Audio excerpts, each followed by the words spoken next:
시편 127편입니다.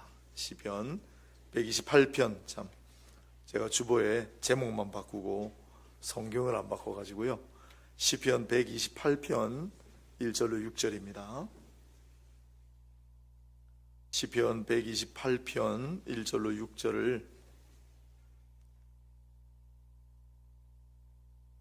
제가 봉독하겠습니다. 시편 128편 1절로 6절입니다. 제가 봉독하겠습니다. 여호와를 경외하며 그의 길을 걷는 자마다 복이 있도다. 네가 네 손이 수고한 대로 먹을 것이라. 네가 복되고 형통하리로다. 네 집 안방에 있는 내 아내는 결실한 포도나무 같으며 네 식탁에 둘러앉은 자식들은 어린 감람나무 같으리로다. 여호와를 경외하는 자는 이같이 복을 얻으리로다. 여호와께서 시온에서 네게 복을 주실지어다. 너는 평생에 예루살렘의 번영을 보며, 같이 읽읍시다.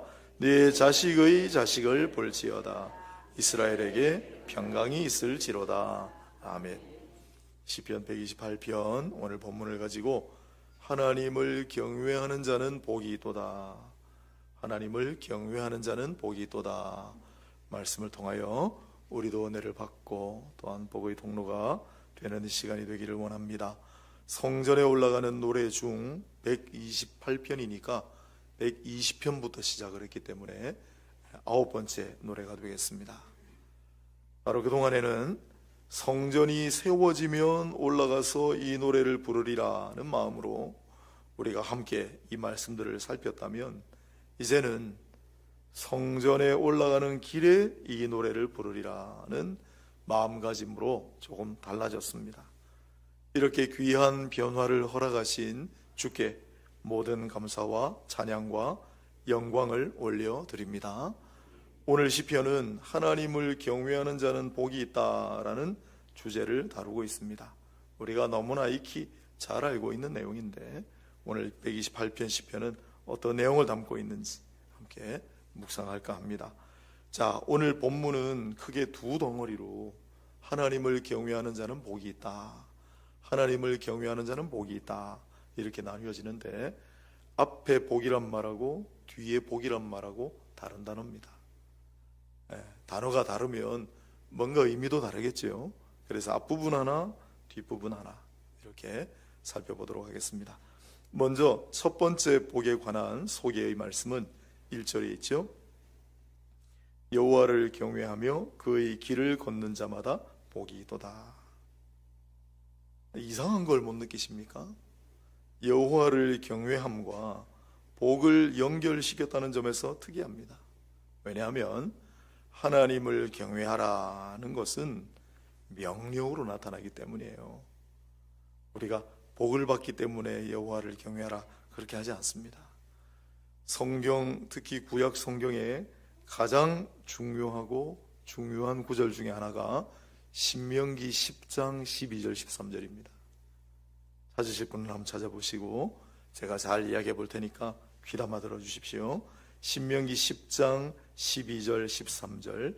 이스라엘아, 네 하나님 여호와께서 네게 요구하신 것이 무엇이냐? 곧 네 하나님 여호와를 경외하며 그 도를 행하고 그를 사랑하며 마음을 다하고 성품을 다하여 네 하나님 여호와를 섬기고 내가 오늘날 네 행복을 위하여 네게 명하는 여호와의 명령과 규례를 지킬 것이 아니냐. 아멘. 우리는 행복을 너무 좋아하는데 여러분 섭섭하시겠지만 성경에 행복이란 단어가 많이 나오지 않습니다. 구약은 거의 나오지 않는데 신명기 10장 여기 한번 나옵니다. 너의 행복을 위하여 내게 명하는 여호와의 명령과 규례를 지킬 것이 아니냐, 거기 나오죠. 그러나 더 중요한 부분은 앞부분인데, 하나님께서 너에게 요구하시는 것이 무엇이냐? 너의 하나님을 경외하라 하는 것이다. 너의 마음과 성품을 다하여 하나님 여호와를 섬기고 그를 사랑하는 것이다. 제일 앞에 하나님을 경외하라, 그 다음 하나님을 사랑하라, 그 다음 하나님을 섬기라, 이렇게 되어 있습니다. 순서를 헷갈리시면 안 됩니다. 이 순서를 헷갈리면서 많은 신앙의 파탄들이 일어나요. 무슨 말이냐면 하나님을 섬기는 것이 먼저고 그 다음에 하나님 사랑하는 거고 하나님을 경외하는 거고 이런 순으로 가면 신앙이 피곤해집니다. 하나님은 경외하고 사랑하며 섬기라고 하셨습니다. 첫 번째 으뜸가는 명령이 하나님을 경외하라예요. 또한 전도서 12장 13절에 유명한 구절이죠.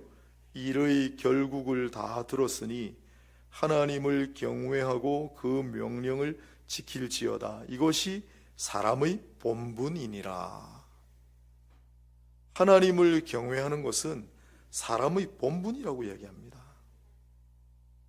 복을 받기 때문에 하나님을 경외하는 것이 아니라 하나님을 경외하는 것은 마땅히 우리가 해야 할 일이고 인간의 본분이다. 그렇게 얘기합니다. 그렇다면 어떻게 하는 것이 하나님을 경외하는 일일까요? 경외하다란 뭘까요? 두렵고 떨림으로 존경하고 존중하고 그런 뜻이 들어가 있습니다마는, 그러나 성경 방금 읽어드린 오늘 본문을 포함하여 하나님을 경외함이란 단 한 가지의 주제로 엮여져 있습니다. 그게 뭐죠? 하나님의 말씀을 잘 순종하는 겁니다. 아니, 하나님 말씀은 경홀히 여기고 그 말씀대로 따라 살지도 않으면서 입으로만 나는 하나님을 경외합니다, 그건 엉터리라는 거예요. 하나님을 경외하는 자는 하나님의 말씀을 순종하는 자다. 하나님을 경외함이란 제가 읽어드렸잖아요. 신명기 10장 13절에 여호와의 명령과 규례를 지킬 것이 아니냐. 전도서 12장 13절에 하나님을 경외하고 그 명령을 지킬지어다. 하나님의 말씀을 존중하고 말씀을 순종하는 일이 경외의 핵심이고, 하나님 경외함의 필요 조건은 아니지만 가장 대표적인 경외의 방식임은 분명합니다. 오늘 본문이 하나님을 경외하며 그의 길을 걷는 자마다 그랬잖아요. 앞서 신명기는 그의 모든 도를 행하는 자마다, 도, 거기도 길도자잖아요. 하나님의 길을 걷는다는 것은 하나님 말씀을 따라 순종하며 걸어가는 걸 말합니다. 그래서 하나님의 경외하고 그의 길을 걷는 자라고 한 이유가 여기 있습니다. 부디 하나님을 경외하는 분들이 다 되시기를 바랍니다. 이건 우리의 본분입니다. 절대적인 명령입니다. 하나님 경외하라는. 무슨 조건이나 목적 따위가 필요가 없는 겁니다. 하지만 성경은 하나님을 경외하는 자가 복을 받으리라고 뜻밖의 약속을 해주십니다. 뜻밖의 약속이라고 한 이유는 하나님을 경외하는 건 그냥 우리가 해야 되는 거지 거기에 복을 주시고 뭐 하는 게 아니라는 뜻입니다. 그런데 마땅히 해야 할 일을 함에도 불구하고 하나님께서 그에 대해 복을 주신다고 약속하시니 얼마나 큰 은혜인가. 그래서 하나님 경외와 복이 연결되어 있다 그러는 겁니다. 그리고 이 첫 번째 유형의 복은, 복이란 단어는 시편 1편에 등장하는 단어와 같습니다. 복 있는 사람은, 아시죠? 죄인들의 길에 악인들의 죄를 따르지 아니하고 오직 주야로 율법을 묵상하는 자가 복 있는 사람이라고 그랬죠. 복 있는 사람이라는 뜻입니다. 복 있는 사람. 오늘 본문에 여호와를 경외하는 자는 복이 있도다 할 때 복 있는 사람이다 라는 뜻입니다. 복 있는 사람이다. 이 복 있는 사람에게는 어떤 복이 있습니까? 구체적으로 두 가지를 제시하고 있습니다. 첫 번째로 수고한 대로 먹을 것이요, 이어지는 구절에 내 손이 수고한 대로 먹을 것이라 내가 복되고 형통하리로다 그랬죠. 수고한 대로 먹을 것이요 복되고 형통하리로다 그랬습니다. 참 감탄할 때가 많은데 오늘 본문의 형통이란 말이 원래는 토부, 하나님이 이 모든 것을 지으시고 보시기에 좋았더라, 좋다, 선하다, 아름답다로 번역되는 단어인데 이걸 왜 형통이라고 했을까? 궁금했는데 사실은 이 첫 번째 계열의 복이란 단어가 복 있는 사람 할 때 그게 원래 어원이 곧다, 바르다, 그래서 나아가다, 번성하다 이런 뜻하고 연결이 돼요. 그러니 우리 신앙의 번역하는 선배님들이 원어를 뛰어넘어서 앞에 이게 복 있는 사람은 형통과 연결돼요. 하나님의 복 있는 사람, 여호와를 경외함으로 복을 받는 사람은 곧바로 나아간다는 거예요. 그래서 형통하다라고 번역을 해도 상관없다. 이것이 더 나아 보인다 이 말씀입니다. 그래서 복 있는 사람은 오늘 본문에 수고한 대로 먹을 것이고 형통할 것이다 그랬습니다. 첫 번째로 제시하는 복은 바로 수고한 대로 먹는 복입니다. 누군가 내가 땀 흘린 대가를 빼앗아가지 않고 그대로 결식하고 수확하는 그런 자체가 복이라고 말씀하는 겁니다. 잠언서를, 시편을 다윗 시대, 솔로몬 시대 많이 썼다고 가정을 하면 그거보다 앞선 시대, 사사기 시대입니다. 사사기 시대는 어떤 시대예요? 기드온이라고 하는 사사가 특징을 잘 보여줍니다. 농사를 지으면 와서 다 빼앗아 가버립니다. 블레셋이 와서 빼앗아 가고, 모압 사람이 와서 빼앗아 가고, 가나안 사람이 와서 빼앗아 가고, 약탈 경제예요. 그리고 주로 약탈당하는 쪽이 이스라엘이에요. 그러니 여러분, 수고한 대로 거두고 수고한 대로 먹는 것 자체가 얼마나 복된 일인가라는 걸 아시겠죠? 빼앗기지 않는다는 거예요. 더 이상 너희가 수고한 대로 먹을 것이다 그렇게 얘기합니다. 다시는 빼앗기지 않고 그대로 결실하고 수확하게 될 것이다. 기도원을 한번 생각해 보세요. 자기가 힘써 수고한 그 곡식을 빼앗길까 봐 통 속에 숨어가지고 전전긍긍하며 수확하고 있었잖아요. 다시는 그럴 필요가 없다는 거예요. 다시는 그런 염려를 하지 않고 살아야 된다. 그게 이제 복이죠. 어제 수능 시험이 치러졌습니다. 여러분, 우리 수능 시험을 치는 학생들을 위해 어떤 기도를 해야 할지 한번 생각해 보셨습니까? 혹시 수능 대박 나라는 기도를 하신 분도 있을 겁니다만은, 그러나 우리 신앙인으로서 정직한 기도는 이것입니다. 그동안 갈고 닦은 실력을 유감없이 발휘하게 해 주시옵소서.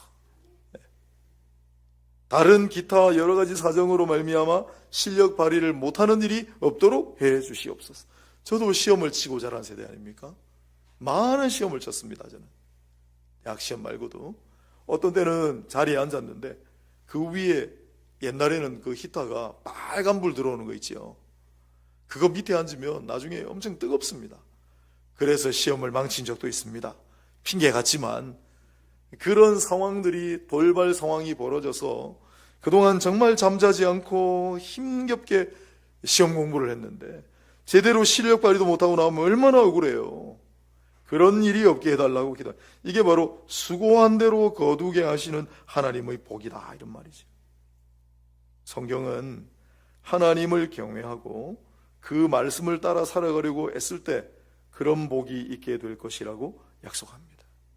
그리고 그런 복을 받는 사람이 보이는 반응이 바로 2절 말미에 아까 소개해드린 형통이란 단어인데, 이게 원래 좋다예요. 좋다. 따라서 복 있는 사람은 어떤 사람이냐? 아 좋다, 아 좋다, 좋습니다, 좋습니다를 달고 사는 사람이 바로 이 계열의 복 있는 사람입니다. 여러분 어떻습니까? 좋습니다, 좋습니다, 좋아요, 좋아요 늘 입에 달고 사시기를 바랍니다. 그게 바로 여호와를 경외한다는 증거예요. 그리고 하나님을 경외하는 자, 그의 길을 가려고 몸부림치는 자라는 증거고, 그런 사람은 입에서 좋습니다. 요즘 좀 어떠세요? 좋습니다. 뭐가 그리 좋아요? 그냥 좋습니다.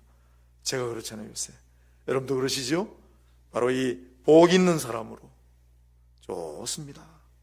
모든 것이 다 좋습니다. 그런 은혜를 늘 고백하며 살아가시는 모두가 되시기를 축복합니다. 그 다음에 또 구체적인 복이 3절입니다. 네 집 안방에 있는 내 아내는 결실한 포도나무 같으며 내 식탁에 둘러앉은 자식들은 어린 감람나무 같으리로다 그랬습니다. 안에는 결실한 포도나무, 포도송이가 많잖아요. 풍성함을 상징해요. 부요함, 결실을 상징해요. 감람나무는요, 잘 아시겠지만 밑둥을 잘라버려도, 불에 온통 밭이 다 타버려도 그 감람나무는 밑에 조금만 남아있으면 다시 피어나는 강인한 생명력을 상징합니다.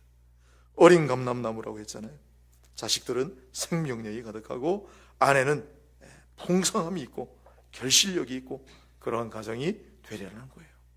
하나님을 경외하며 그 말씀대로 살기로 애쓰는 가정은 이와 같은 복을 받습니다. 성경을 보면 구약의 한 가정, 신약의 한 가정, 대표적으로 구약은 오벳에돔이라고 하는 사람. 오벳에돔은 모두가 꺼려하는, 왜냐하면 운반하다가 사람이 죽었기 때문에 그러한 하나님의 궤를 자기 집에 기꺼이 모시고 그 궤를 순종하며 섬겼죠. 그 가정이 얼마나 복을 받았는가는 역대기 기록의 그 자손들 보면 압니다. 또한 신약에는 고넬료는 그 일가가 전부 세례를 받고 하나님의 큰 은혜를 받는 귀한 성경에 아로새겨지는 가정의 복을 받게 되는데, 이 고넬료와 오벳에돔의 공통점이 뭡니까? 하나님을 경외하는 사람이었다라는 뜻입니다. 제가 확언하건대 하나님을 경외하는 자는, 하나님을 경외하는 가정은 바로 이 수고한 대로 거두고 형통하게 되는, 또 그 가정의 자손들이 잘 되는, 좋은 아내들이 들어오는 그러한 복을 받게 될 것입니다. 그러한 복 받는 가정들이 다 되시기를 바랍니다. 제가 직간접적으로 부정교회하고 요새 관련이 있어서 신기한 일이 많습니다. 지난번에 예천 장례식 갈 때 우리 권사님 한 분이 같이 가셨는데, 그분 고향이 성주래요. 성주군 용안면. 그러면서 한참 얘기를 했는데 자기 고향 동향 사람이 백남조 장로래요. 부전교회. 그 백남조 장로님 이야기를 좀 해드릴게요. 그러면서 고향 얘기를 하시더라고요. 백남조 장로님이 고향에 세운 학교, 또 그 마을에 어떻게 했는가 그걸 얘기해 주시던데, 백남조 장로님이 부산에 부전교회가 천막교회였습니다. 피난민들이 확 들어차가지고 예배드릴 공간이 없어요. 어느 날 기도하시다가 교회 건축한다는 소리를 듣고 이분이 6개월 동안인가 6년 동안일 거예요. 폐결핵을 앓고 있었습니다. 본인도 다 죽어가고 나이 드신 어머니가 있고 아내는 돈 벌러 나무의 일 세탁하러 다녔다고요. 그 권사님이. 그리고 어린 자식들이 있는데 자기도 몸이 아파 죽어가면서 하나님의 전을 건축하는데 이 집을 팔아가지고 절반은 건축원금하고 나머지 절반은 부모님 모셔야 되니까 판잣집을 얻어서 이사가리라 결심을 해요. 그걸 올립니다. 담임 목사님 보니까 사정을 다 하는데 기가 막히잖아요. 그런데 기적이 일어납니다. 어떤 분이 그 백남조 장로님의 집을 빌려달라고, 무슨 표백 사업을 한다고, 군 납품하는 사업을 한다고 임대료로 정확하게 그 집 가격의 절반을 한꺼번에 내놓은 거예요. 그래서 이 집을 팔아서 절반을 하나님 앞에 드리겠다는 약속을 지키게 되었습니다. 그런 과정이 쭉 이어집니다. 하나님 복을 받고 자손들이 잘 되고 사업이 번창하고 총신대 이사하셨잖아요. 어느 날 우리 총신대가 건물에 새 들어 있었거든요. 신학생들이 그렇게 있었다고요. 우리 노진현 목사님, 부산중앙교회 우리 장 목사님, 노진현 목사님 부목사로 와가지고 부산에 발을 들였죠. 노진현 목사님 총신대 이사장 하실 때 그것 때문에 고민을 하고 다들 회의를 하는데 답이 나오나요? 노진현 이사장님을 조용히 불러냈어요. 백남조 장로님이. 이사장님, 제가 기부하겠습니다. 그래서 총신대학교 지금 사덕농부지를 샀어요. 그런 일들이 비일비재합니다. 그 가정의 장로님 자손들, 아들 장로님 제가 알고 요즘 같이 섬기고 있죠. 백남조 장로님뿐만 아니라 오늘 우리 교회도 계시고 하나님을 경외하는 가정은 반드시 가정의 복을 받는다. 하나님을 경외하는 가정은 반드시 오늘 본문에 있는 수고한 대로 거두고 형통한 복을 받게 된다. 그런 것은 성경이 약속한 바입니다. 이러한 복을 누리는 하나님을 경외하는 분들, 하나님을 경외하는 가정들 다 되시기를 축복합니다. 두 번째로 4절입니다. 여호와를 경외하는 자는 이같이 복을 얻으리로다. 여호와께서 시온에서 네게 복을 주실지어다. 너는 평생에 예루살렘의 번영을 보며 네 자식의 자식을 볼지어다. 두 번째 복은 바로 우리가 흔히 쓰는 이 복 계열이 더 많이 나오는 단어고, 어원은 무릎을 꿇다와 관계 있습니다. 복이 무슨 뜻이라고요? 무릎을 꿇는 겁니다. 잘 이해하셔야 합니다. 내가 하나님 앞에 무릎을 꿇으면 하나님께서 복을 내려주시겠지가 아닙니다. 성경의 복이란 말은 그냥 그 자체로 무릎을 꿇다예요. 하나님 앞에 무릎을 꿇는 자체가 복입니다. 그럼 그 위에 하나님께서 유형적인, 물질적인, 재정적인, 무형적인 어떠한 복을 내려주시는데 그건 뒤의 얘기고, 그게 목적이 아닙니다. 하나님의 복이라고 하는 것은 그저 하나님 앞에 무릎을 꿇는 자체다라는 걸 잊어먹지 마시고, 하나님은 당신 앞에 무릎을 꿇는 자에게 무언가 선하고 좋은 것을 반드시 주십니다. 이것이 바로 무릎 꿇는 신앙인데, 성경에도 무릎 꿇는 신앙인들이 여러 등장합니다. 잘 아시겠지만 엘리야가 갈멜산에서 기도할 때 그렇게 안 해도 되는데 그의 얼굴을 무릎 사이에 넣고 처절하게 기도하였습니다. 하나님이 그 기도를 외면하지 않으셨습니다. 다니엘은 하루에 3번씩 굳이 그렇게 하지 않아도 되는데 3번씩 무릎을 꿇고 기도하였습니다. 베드로도 무릎을 꿇고 기도하는 중에 죽은 다비다를 살렸습니다. 무릎 꿇는 신앙입니다. 멀리 갈 것 없이 예수께서도 겟세마네 동산에서 무릎 꿇고 기도하셨습니다. 우리도 그러해야 하지 않겠습니까? 에디오피아라고 하는 곳에 방문한 분들이 그런 얘기를 해요. 에디오피아, 성경에 기독교 관련이 있는 나라이기도 하고 또 아프리카 땅 중에 다 무슬림, 이슬람으로 다 넘어갔는데 안 넘어간 정말 극소수의 나라 중에 하나인데, 이 에디오피아 남부 마을을 방문한 일행이 전해온 이야기입니다. 교회가 하나 있는데 시골에서 막 찾아오잖아요. 예배가 열리는 날 이분이 방문을 했는데 놀라운 광경을 목격을 했습니다. 335 물이 지어가지고 교회를 오는데 맨발이 대부분이고, 그런데 교회 입구에서 전부 무릎을 꿇는 거예요. 다 무릎을 꿇고 기도한 다음에 입장하더라는 거예요. 신자들이 전부 성전 입구에서 무릎을 꿇고 주님께 경배한 다음에 교회 안으로 들어가는 모습을 봤다. 신선한 충격이었다. 여러분, 우리 100수십 년 전에 우리 신앙의 선배들도 다 그랬습니다. 무릎이 뭡니까? 목을 바치며 목숨을 들이며 어렵게 신앙을 지키고 살아왔는데, 이건 지금 성당 얘기예요. 성당에 가면 제일 앞자리가 무릎 꿇고 이렇게 기도할 수 있는 자리가 있어요. 그걸 뭐라고 부르는데 제가 잊어먹었습니다. 이제 외국에 가면 성당들이 있으니까 성당 방문하면 저는 항상 제일 앞자리 가서 거기 무릎 꿇고 한번 해봅니다. 교회도 이거 있으면 좋을 텐데 그런 생각을 하면서, 그런데 최근에 성당에서도 그 앞자리에 무릎 꿇고 기도하는 자리가 사라지고 있는 거예요. 사람들이 그걸 불편해하고 번거로워하니까 무릎 꿇고 기도하는 자리를 치우기 시작합니다. 요즘은 보기 어렵다 신부님이 한번 그러더라고요.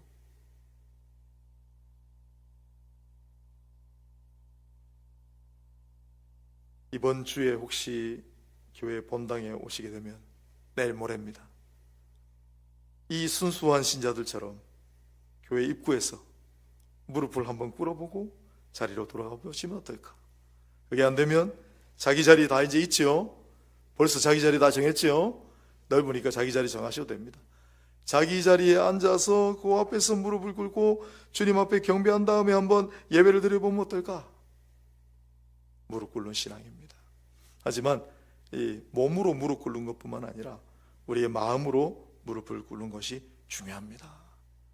몸으로는 무릎을 꿇어도 마음으로 전혀 꿇지 않은 그런 신앙이라면 문제가 있겠죠. 최근에 그 청년 바보 의사 그 책이 개정판이 나왔습니다. 개정판. 제 책은 아직 2쇄도 찍었다는 소식이 없는데 오래됐습니다만 이 일이 이 안수현 의사 이야기죠. 개정판이 나와서 화제가 돼가지고 예전에 안수현 청년 바보 의사 이야기를 또 좀 읽어봤어요. 여러분 아시죠? 91학번 고대 의대생이고 이분은 바보 의사로 불렸습니다. 왜냐하면 이런 일들이 있어요. 대화 중에 야, 너 오늘 당직 아니냐? 바꿨어. 안수현이랑. 뭐야? 지난번에 나랑 바꿨었는데 걔는 주일에는 곧 죽어도 교회 가서 예배드려야 된대. 그 시간을 벌려고 닥치는 대로 당직을 바꿔 서는 거야. 딴 건 다 양보하는데 그건 안 된대. 성가대도 한다면서? 인턴 때도 1년 52주 가운데 딱 한 번 교회에 못 간다. 믿어지냐? 안 믿어집니다. 아마 의사 선생님들 잘 아실 텐데 인턴하는 52주 동안 딱 한 번 빠지고 교회를 다 갔대요. 2005년 12월 18일 주일 밤에 이분이 군대를 갔는데 군의관으로 갔습니다. 훈련 안 받아도 됩니다. 하지만 병사들하고 똑같이 훈련 받다가 야외 풀밭 이렇게 활동하다 보면 유행성 출혈열이라는 걸 걸리게 됩니다. 이 안수현 의사가 유행성 출혈열에 감염이 돼서 12월 18일 그의 몸이 무섭게 부어올랐고 아버지가 장로님이세요. 안봉수 장로님. 중환자실 침대에 홀로 누워있는 아들을 애탄한 표정으로 바라봤습니다. 세상에서 가장 자랑스러운 아들은 벌거벗은 몸으로 괴롭게 숨을 쉬고 있었습니다. 크리스마스 이브가 되었습니다. 삶과 죽음 사이에 걸쳐있는 자식을 두고 아버지는 병원을 나왔습니다. 겨울밤 찬바람 속을 묵묵히 걸었습니다. 그 다음에 이 아버지 장로님의 기도가 제 마음을 울렸습니다. 주여, 혹시 제가 하나님보다 자식을 더 사랑했다면 용서하소서. 혹시 제 마음에 남을 향한 원망과 미움이 한 점이라도 남아있다면 용서하소서. 그토록 사랑하고 자랑스러워하던 아들이 죽어가는 그 순간에 이런 기도를 할 수 있을까? 새해가 되고 상태가 급격히 악화되고 심폐소생술을 여러 번 했지만 소용이 없었어요. 1월 5일 밤 10시 30분에 하늘나라로 갔습니다. 만 33살이에요. 그런데 장례식장에 얼마나 많은 사람들이 찾아오는지 3,000명이라고도 하고 4,000명이라고도 하고 이미 그 앞서 피가 모자랄 때 RH-0인데 RH-0을 가진 안수현 씨가 혈액 제공할 분을 찾고 있습니다 하니까 너무 많은 사람들이 혈액을 제공해가지고 공지를 따로 띄울 정도로 지금 병원 업무가 온통 마비되었으니 이제 중단해 주시기 바랍니다 할 정도로 장례식장에 정말 많은 사람들이 찾아왔는데 물론 동료 의사, 간호사 뿐만 아니라 매점 아줌마, 병원 앞에서 구두 닦기 하던 아저씨, 대신 병원비를 내줬던 조선족 할아버지, 소녀들, 정말 많은 사람들. 예배와 찬송이 넘치고 그의 장례식은 마치 결혼식 같았다. 저는 이 안 장로님과 안수현 의사가 신앙인인데 무릎 꿇은 신앙인이라고 생각합니다. 늘 하나님 앞에 무릎 꿇고 하나님을 경외하며 그 아버지 장로님의 기도가 죽어가는 아들을 면회하고 나오는 길에 하나님, 혹시라도 하나님보다 제 자식을 더 사랑한 적이 있다면 용서해 주십시오.